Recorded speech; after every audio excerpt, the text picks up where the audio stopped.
Hello guys, আজকে আমরা class 10 এর এভিডে test paper West Bengal board of secondary education 2025-26 শিক্ষাবর্ষের মাধ্যমিকের এর ভূগোল 417 পেজে যে সকল প্রশ্নগুলো আছে সেই সকল প্রশ্নগুলো নিয়ে আলোচনা করব। ভিডিওটি ভালো লাগলে অবশ্যই লাইক সাবস্ক্রাইব করে বন্ধুদের মাঝে শেয়ার করো, যাতে তোমরা উপকৃত হতে পারবে এবং আমিও উপকৃত। চলো শুরু করে যাক। দেখো, আমরা 417 পেজে চলে এসেছি এবং বিভাগ ক আমরা 417 পেজে চলে এসেছি এবং বিভাগ ক 1 নম্বর প্রশ্নটা দেখা যাক কি বলেছে। 1 নম্বর প্রশ্ন বলছে, প্রদত্ত যেটি বহির্জাত প্রক্রিয়া নয় সেটি হলো অপশন ঘ অগ্নুতম। তারপরে 2 নম্বর প্রশ্ন, নদী দ্বারা বিবেচনা বহির্বিদ্যুৎ সমভূমিকে বলা হয় অপশন ঘ ভ্যালি ট্রেন। 3 নম্বর প্রশ্ন, লবণযুক্ত শিলাস্তরের উপর নদীর প্রধান ক্ষয় প্রক্রিয়াটি হলো অপশন ঘ দ্রবণ ক্ষয়। তারপর 4 নম্বর প্রশ্ন, ফ্রান্সের রণ উপত্যকায় প্রবাহিত শীতল বায়ু হলো মিস্টল। অপশন ক ইজ দ্য কারেক্ট অ্যান্সার। 5 নম্বর প্রশ্ন, যে স্তরে অতিপূর্ণ রশ্মি শোষিত হয় তা হলো সেটি অপশন খ স্ট্রাটোস্ফিয়ার। তারপরে 6 নম্বর প্রশ্ন, আবহাওয়া মানচিত্রে সমনস্য রেখাগুলি প্রায় সমতল অবস্থান করে যে অঞ্চলে সেটি হলো অপশন ঘ সমুদ্রে। তারপরে হচ্ছে 3 নম্বর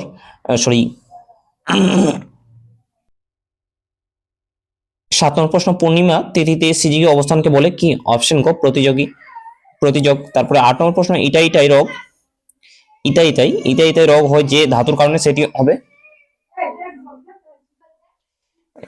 হবে অপশন গো ক্যাডমিয়ামের প্রভাবে। 9 নম্বর প্রশ্ন, ভারতের প্রায় মাঝখান দিয়ে যে অক্ষরেখা বিস্তৃত তা হলো অপশন গো কর্কট ক্রান্তি। তারপরে হচ্ছে 10 নম্বর প্রশ্ন, কুমায়ুন হিমালয়ে সৃষ্টি অনুদৈর্ঘ্য উপত্যকাকে বলা হয় অপশন খ দুন বলা হয়।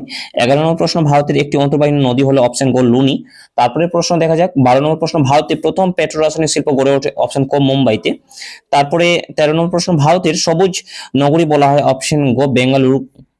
14 নম্বর প্রশ্ন, ভূবৈচিত্র্য সূচক মানচিত্রে কোন বিষয়টি দেখানো যায় না? সেটি হলো অপশন গো আবহাওয়া। তারপর বিভাগ ক্ষয়ে দেখো, বিভাগ ক্ষয়ে কি বলেছে। 1 নম্বর প্রশ্ন, জলপ্রপাতের পাদদেশে মন্থকূপ সৃষ্টি হয়, এটা জলপ্রপাতের এটা শুদ্ধ। তারপরে 2 নম্বর প্রশ্ন, সাহারাতে শিলাময় মরুভূমি সেরির নামে পরিচিত, এটা অশুদ্ধ। তারপরে 3 নম্বর প্রশ্ন, হিমপ্রাচীর এর নীল রং উপসাগরীয় সমুদ্র স্রোতকে নির্দেশ করে, এটা অশুদ্ধ। 4 নম্বর প্রশ্ন, আরাবল্লী পর্বতের পশ্চিমের প্লাবনভূমির নাম বাগার, এটা শুদ্ধ। 5 নম্বর প্রশ্ন, বিহার ছত্তিশগড় রাজ্যের ক্রান্তীয় পর্ণমোচী উদ্ভিদ দেখা যায়, এটা শুদ্ধ। তারপরে 6 নম্বর প্রশ্ন, সামুদ্রিক লোনা বায়ু ইক্ষু চাষে সহায়ক, এটা অশুদ্ধ। 7 নম্বর প্রশ্ন, মহাকাশে কৃত্রিম উপগ্রহ যেখানে থেকে চালু হয় তা হলো প্ল্যাটফর্ম, এটা অশুদ্ধ।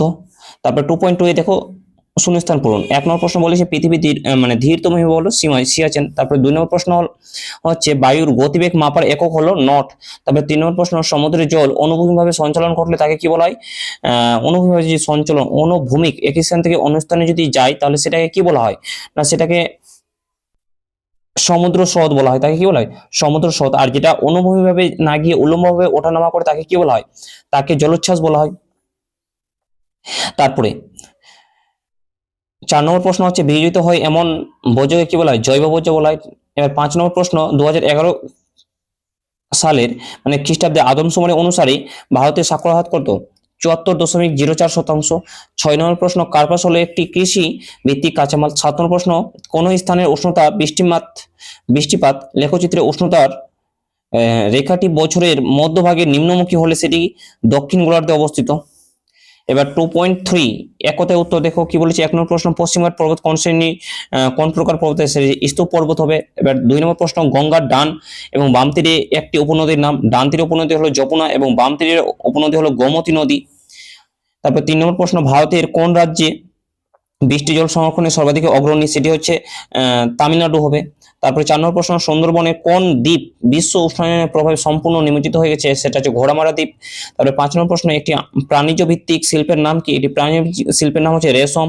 তারপরে 6 নম্বর প্রশ্ন, ভারতের জরিপ সংস্থার প্রধান কার্যালয় কোথায় অবস্থিত? সেটা হচ্ছে দেহরাদুনে অবস্থিত। কোথায় অবস্থিত? দেহরাদুনে অবস্থিত। তারপরে 7 নম্বর প্রশ্ন হচ্ছে কোন সড়ক পথের মাধ্যমে দিল্লি, মুম্বাই, চেন্নাই ও কলকাতা যুক্ত করা হয়েছে? সেটা হচ্ছে সোনালী চতুর্ভুজের মাধ্যমে।